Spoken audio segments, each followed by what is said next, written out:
in old age. They shall be fresh and flourishing. Akong gihangi ang tanan mga kaigsunan sa pagduko sa atong ulo alang sa pag-ampo. Let's pray. Amahan namo nga nakasakitasan sa mga langit, Ginoong Dios, salamat ining mga taho nga adang ipagpahulay nga sa diin kami na usab makahimo sa pagpaminaw sa maong mga pulong.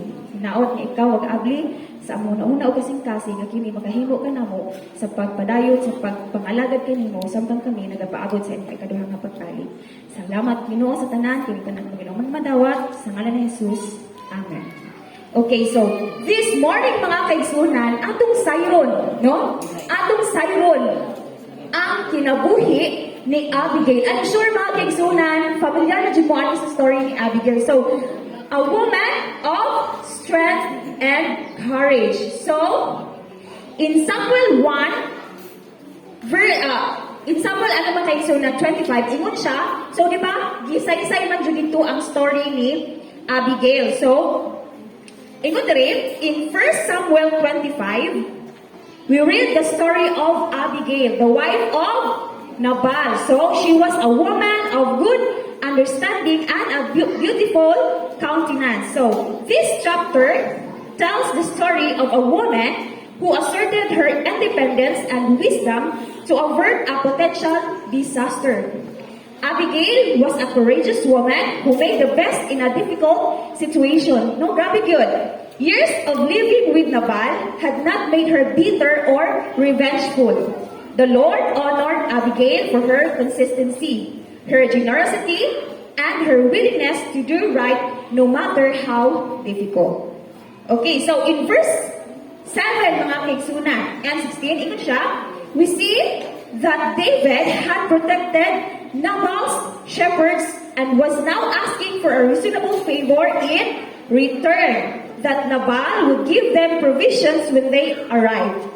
Nabal was rich, and so it certainly wouldn't have been any trouble for him to comply. But instead of being wise and generous, he chose to be rude, which only provoked David to fight. So, gathering an army of 400 men, mga kaigsunan, David set out to destroy Nabal's household, and had it not been for the wisdom of the woman, he would have. So, grabe no, atong makita mga kaigsunan ang sa story mga kaigsunan nga grabe ang kasako, no? Ining duha, si David o si Nabal. But atong makita mga kaigsunan nga bisan pa man ng ana, si Abigail nagpabilin gihapon siya nga painabsanon. So, recognizing that David was a servant of the Lord, Abigail sent a generous gift to David. And with that gift, she humbled herself at his feet, pleading for the life of her husband. So, di ba? No, bisan og makita or nasayod dyan si Abigail kung unsa ang kinaiya ni Nabal, but siya pa yun ang ni doon dito, no? Nilbin og naghangyo na kung pwede dili pat yun ang iya nga husband. So, ingon rin, Abigail bloomed despite the tough situation in her life. So, even though Abigail was a rich woman, she remained humble. So, sa mga kambayhan, nani ba ta? No? Naaba ka na to sa itong kasing-kasing na magpalilupon. So, she didn't set her heart on her riches and was not led by a fear of losing her material possessions. So, wala na siya nag-uol, bisan og daghang siya kagtangan. Bahala diha, basta kay nagpabiling na gid siya mga kaigsunan nga mapailigsanon. Okay, ingon pa diri, she acted in wisdom. When her life and everything she knew was threatened, she didn't yield to fear. God was building character within her heart, causing her to grow into a respectful and powerful woman, even in the midst of adversity. So, ingon pa diri, she didn't knock her husband, no? Even though she had the right to say her piece, but she remained calm. So, ako dito ko ka-relate ang mga kaigsunan. But, no, sa ako mga kaigsunan na naanay partner, siguro, maano na ako mga kaigsunan kung naapa ko'y patience. So, ako po ginawa na, siguro na kung ako po namin yun. Ang tanong na ako po na patience pareha kang Abigail. So, she was courageous. She walked up and faced a man who would one day rule over Israel, and his 400 strong and angry man. So, she had a strong faith in God. She recognized God's plan for Israel concerning David, the man who's intent on destroying everything she'd known. So she was forgiving. Humility, honor, respect, and wisdom don't mix with bitterness and unforgiveness. So natin yung character ni Abigail. She thought about her enemy's good. Oh, despite sa pagkabinggil, no, sa ilang bana o kang David, no, nagpabilin hapon siya maayo sa kaaway. So Abigail knew David and his troops needed food, physical sustenance. She focused on their need, not their anger and threats. So, makikisay na, no, sa tuang kinaiya or sa tuang personality na atay kaaway, naapa kanato sa itong kasing-kasing ang magpailubon sa gihapon, no? At naapa ang maayong relasyon sa mauna nga katawhan. So, ingat pa diri, Abigail was courageous, taking decisive action although it was dangerous to do so. She took the risk for the sake of doing well for others. So, ihad yung gihatag, no, ang panahon, no, na maghimo og maayo sa ubang nga tao. So, the ability to act independently to achieve peace is a mark of a wise woman. Promoting a peaceful atmosphere within our sphere of influence will demonstrate the depth of our wisdom. So, ingon sa Matthew 5 verse 9, Blessed are the peacemakers, for they will be called the children of God. So, ingon dere, bloom where you are planted. So, may pasabot ani mga kaigsunan. So, it means a person should take advantage of the opportunities they have in their life and be grateful for the present situation. So, sa mga kaigsunan, bloom where you are planted. So, kinahanglan nga mamulak na kung asa tagi tanong at we have to take the advantage or take the opportunities mga kaigsunan aron na sa atong pagkakristohanon mahimo ta madasig ta. So, okay, so sama aling cactus, no? Is it possible mga kaigsunan nga mamulak ta, no? Despite aling cactus nga daghan og thorns, daghan siya og mga tunog, mamulak ba ta? Despite sa mga pagsulay, mga kaigsunan, no? We have been through 2 years na ta since atong pag-pandemic, no? Grabe yun. Halos murag makaingon ang uban nga murag kuan lagi di murag mo lagi panahon na mubalik na yung Ginoo kay ang uban katong mga wala na gyud nakasimba ibalik na sila sa pagsimba mga kaigsunan doon na sila sa Ginoo. But this reminds us mga kaigsunan nga whatever the struggles, whatever nga pagsulay nga niabot sa atong kinabuhi, we have to stand firm, no mga kaigsunan. I would like to share sa kaninyo mga kaigsunan ang ako ang testimony when I joined 1,000 Missionary Movement. So, ang campus is dito sa Silang, Cavite, sa Luzon. So, this is my partner. Kuan siya makaigsunan, Korean. So, her name is, kung ako malimot, Kim On-song. Oh, remember ba na ako? Okay, so, na-trap me sa campus for almost 6 months kay tungkol sa COVID. That time, mga kaigsunan, lisod kayo i-dispatch sa mga area. It's because, di ba, bawal ang travel, bawal ang daghan kito kuan sa una kanang mga struggle, no, nga mo ang agian. But then niabot gyud ang time mga kaigsunan nga gisend na gyud mi sa Ginoo. And I told her, partner, are you ready? Kung wato na bata sa sa atong mission field. So she said, yes, I'm ready. So kini akong partner mga kaigsunan, grabe ni siya ka-dedicated pod sa buhat mga kaigsunan. So she was ang iyahang father is kanang pastor dito sa Samyuk University. So, nag-serve sila for 15 years sa China.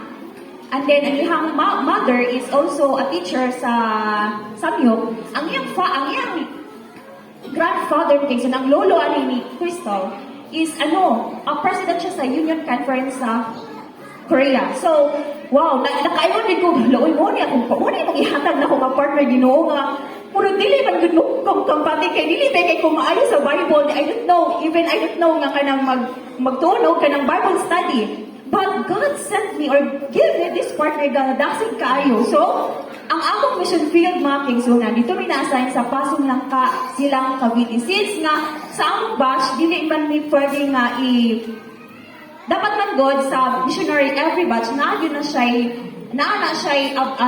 i-assign abroad. So that time makigsunan, napilian ko sa campus, nga isan sa Cambodia.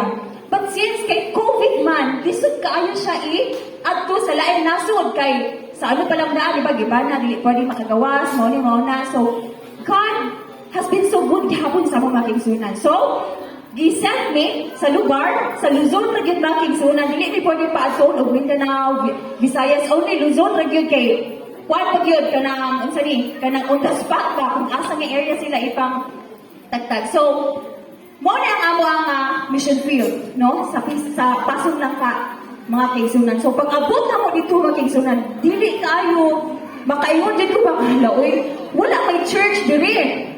Unya, wala po'y Adventist. Although, sa previous na mga missionary na na-assign dito, na may mga na-bautismuhan, but kanang, ang uban na, naluyan na, ana. So, bisan no ginana mga kigsunan, ang di pa dayon gihapon ang ministry. So, ang amang himo, mag-visit me, dili man kayo pa, katong na time kay, lisod kayo visitation. Kay ano man, di ba? Pandemic, so, every time nga mo sulod sa balay, mahalok ang mga tao na mo, especially kaya akong kauban foreigner. So, naguna-una sila nga basin og nami COVID. So, grabe, no? Grabe ang challenge. But, nagpadayon gihapon may makaisan, sige ang po sa akong partner every day, every night, sa among worship, magsigignog, hangya sa Ginoo nga, unta, bisan mahuman ang amo ang term, makahimo mi sa pag-mensahe. So, mga kigsunan, niabot man yun, no? Niabot ang time na pwede na, no? Pwede na makagawa, sana, pwede na may makahalubilo sa mga tao. Then, mga kigsunan, nakita na mo nga, dito pinagsugod sa mga bata. Okay. So, nagtulo mi, Bible story, memory verse, unsa-unsa nga kuan diha mga kigsunan, aron nga, madasig. Which is mga kigsunan, nahimo sad siya nga paagi, aron nga, ma-friend na mo ang mga bata o ang parents sa mao nga mga bata. Sumuto nga paagi makigsunan nga pwede mi maka-visit. And then mga kigsunan, kay di ba naglisod ang uban ato kay wala ay magipanghatag na ayuda pero nayuban nga wa gyud ba kadawat. So nagunahon na mi sa partner. I think we have to do something aron nga maano ba no? Aron nga natay mahimo pod. So that's why mga kigsunan naman ni sponsor kasi Korean akong partner. So, among palit og mga bukas, unsay mga goods na kinahanglan sa mga tao. Aron na unsa man makahimo pud og tatag sa ilaha. Dili man ingon nga to ihatag lang ang katong mga bugas aron na mo kuan sa ilaha pa. Mutabang ta sa ilaha, di ba? So, wala ka na-expect na kigsunan that nga sa katong nga panahon ang Ginoo gyud naguban.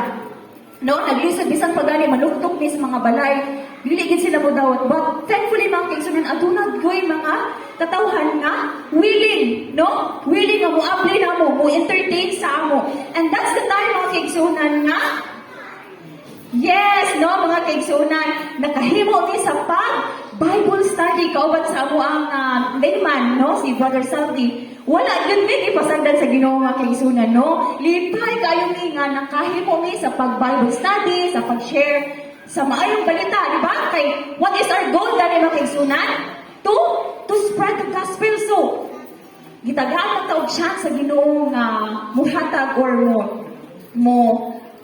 himo mga kigsunan. So, atong ihatag, no? So, mo ni no, naka-start mi sa pag-visit sa ilaha and then magtulo mi og kanta, Bible study, lipay kayo ni mga kigsunan kay kanang unsa na kanang ang Ginoo gyud wala nang nagpabaya na mo. So, niabot ang tama na mga kigsunan nga murag mag-end na ang among term.